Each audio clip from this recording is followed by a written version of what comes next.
Hey, what's going on? So I have been a little slow uploading new videos lately, and that's because I've been away for a while, but I am back, and I am back in full swing, so let's get started.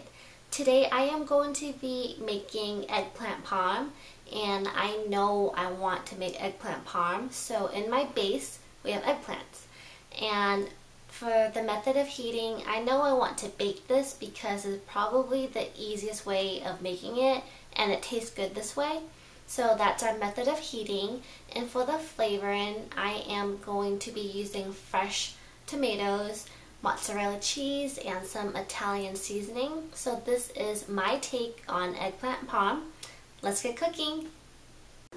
So all that I have done so far is coat both sides of the eggplant with some olive oil, some salt, and some pepper.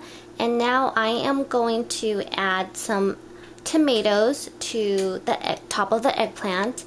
And the tomatoes, I coat them with some Italian seasoning, which includes a mixture of oregano. I also use garlic, salt, pepper, thyme, and basil. And after I put the tomatoes on, I am going to add a little crushed red pepper to the top of the tomatoes and then top that off with some mozzarella cheese.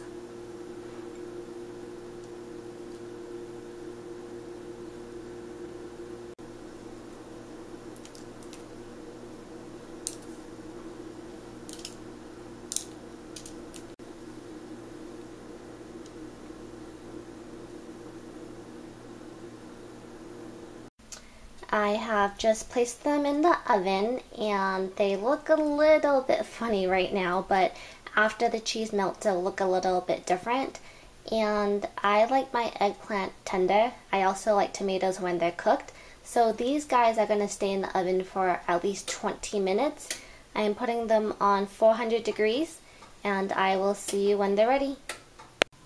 And 25 minutes later we have our finished product. And as a tip, if you want to test how tender the eggplant is while it's still in the oven, then just take a toothpick and poke at the eggplant so that you can get a gauge of how tender it is and if it's tender enough for your liking. But this is definitely tender enough for my liking, and this is all. It was so easy to make, and what's great is that I use fresh tomatoes, so it is healthier.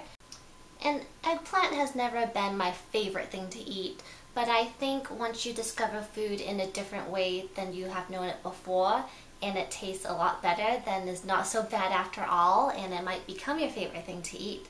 So thank you for joining me today in my kitchen where everything is served with love. Don't forget to subscribe, and I will see you next time.